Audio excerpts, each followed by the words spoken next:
people living in their communities.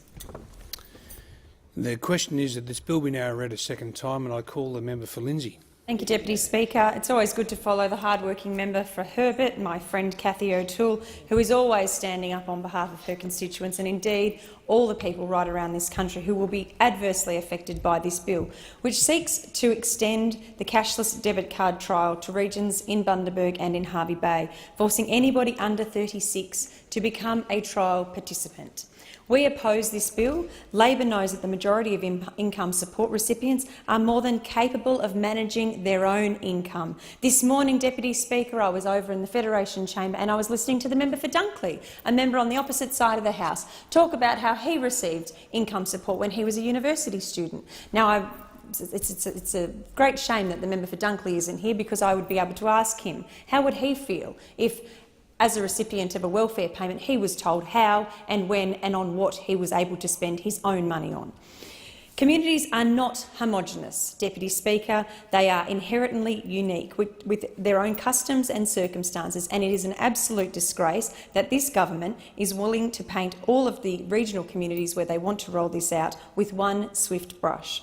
The government refuses to acknowledge the importance of community by consulting by community on community level, and allow that community to have some decision-making, as well as the need to support community-driven initiatives. But again, is it really a surprise that this government, the government of the rich and plenty, wishes to take a top-down approach to the cashless debit card? I think not. The current limitations placed on the cashless welfare card trials are crucial to ensuring that this government does not overstep its bounds with rural and regional communities. And as we've heard from the member for Herbert, there are some significant factors in the breaches of a person's human rights when it comes to these trials and the cashless debit card itself. Extending the trial to potentially include around 6,700 more people in Bundaberg and Hervey Bay without the appropriate consultations is blatantly irresponsible, thus bringing the number of participants to over 15,000. Key groups from the Bundaberg region have been ignored, Deputy Speaker. Ignoring the wishes of the Bundaberg community presented to the Senate inquiry is blatantly irresponsible, it's arrogant and it is out of touch, all the key themes of this government. It is clearer than crystal that this Turnbull government has mismanaged and bungled this entire process, and it is the people of the Bundaberg and Hervey Bay regions that will pay the price. Unlike in the East Kimberley and Ceduna trials, the lack of consultation in the Goldfields and Hervey Bay areas is symptomatic of this government that doesn't listen, don't communicate and doesn't implement their promises. This lack of action in the East Kimberley is in stark contrast to the hope that the trial of the card was thought to deliver. Mothers hoping that their families would see support programs and training to help break the cycle, the treacherous cycle that is disadvantage, did never materialise. Labor will only consider supporting the introduction of a new trial site if this Liberal government can do its job properly and consult the communities they are planning on affecting. This government needs to show they are willing to listen to communities and establish an agreed definition of consent. The trial of the cashless debit card has been viewed through a prism of suspicion and mistrust. It takes a great leap of faith for communities to commit to this implementation, and the government ought to respect that. That's why we've consulted closely on this side of the House with people in Ceduna and East Kimberley, listening to their views widely, discreetly and with humility and with compassion. We support genuine, intuitive, progressive policies that acknowledge the problems and opportunities that are unique to remote and discrete communities. We are talking about people who have suffered greatly already at the hands of government, their representatives and others. Yet the original problem of systemic inequality, domestic and other violence remains, for the very reason we were told these trials were needed. This is hardly encouraging for potential participants in Hervey Bay and Goldfield areas targeted by this legislation. This government has paid $1.6 million to Orima Research to provide a weak and poor evaluation into the effectiveness of the existing trials in Ceduna and the East Kimberley. The results were inconclusive at best and torn apart by leading academics like Janet Hunt, who stated that people interviewed for the evaluation may have told interviewers that they drank less than before the trial began, but that such recall over a year is not likely to be reliable. Importantly, her paper also notes the fact that participants were required to identify themselves prior to participation. This raises serious questions about how they would respond and, in some cases, understand the questions and implications of their answers. It would be surprising if someone with a drug problem who has been identified by the interviewer would suddenly open up and discuss their volume of usage. Only 17% of the trial participants reported that they felt their children's lives were better as a result of the trial. The Orima research is not something the government should be basing its policy decision-making on. It is at best a poor quality assessment and at worst a demonstration of this government's negligence. These problems vary from community to community, country to country, state to state. There is no one-size-fits-all answer. We need to develop the levers that provide access to support when and where it is suitable, programs that address alcohol and drug-related problems, as well as policies that seek to address the systemic inequality that has placed these communities in the vulnerable positions they find themselves in. These communities do not need empty promises or rhetoric and half-baked attempts that are more likely to hinder and not help them.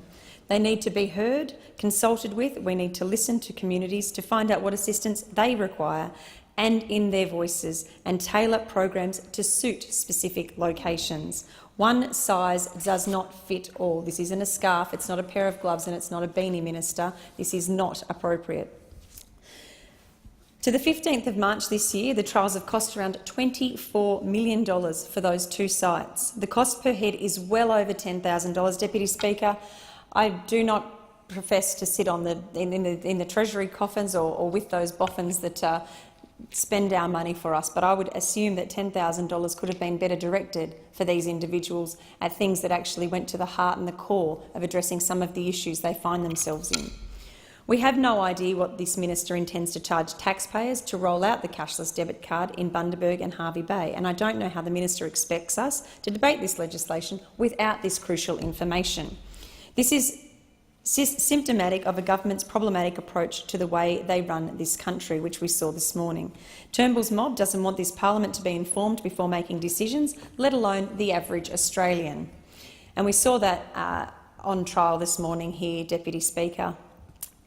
The government needs to be honest with this parliament and tell us how much the trial at Bundaberg and Hervey Bay and the goldfields in WA will cost. The fact that they haven't already is an absolute disgrace. The government has spent around $24 million, as I said, on current trials alone. $7.9 million paid to Indu to manage the payment system, $1.6 million for useless and unreliable research. They have mismanaged the Australian taxpayers' money and they have damaged lives in the process. The 2016 census tells us that Australia's Indigenous population has grown by 17.4% since 2011.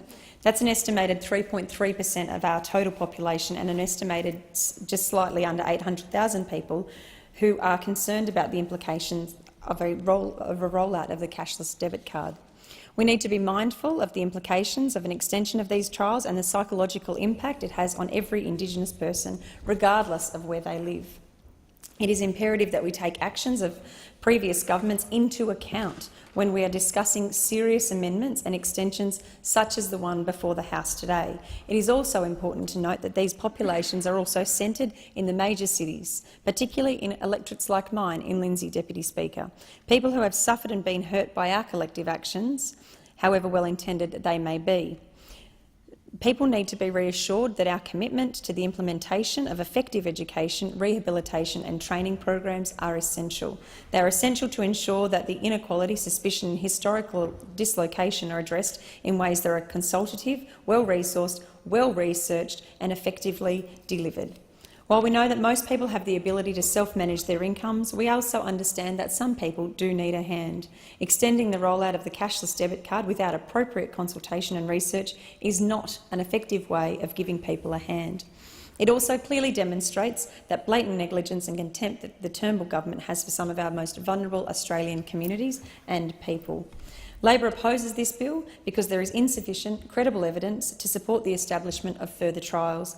Who would have thought that if you need evidence in order to make an informed decision? In this case, the government may have been a bit confused. Proper consultation means working together with communities to ensure they get the programs they need and desire. Proper consultation means not lecturing communities, you are consulting, but making a commitment to listening, discussing, acknowledge and acting on their aspirations. Systematic disadvantage cannot be solved with income management alone.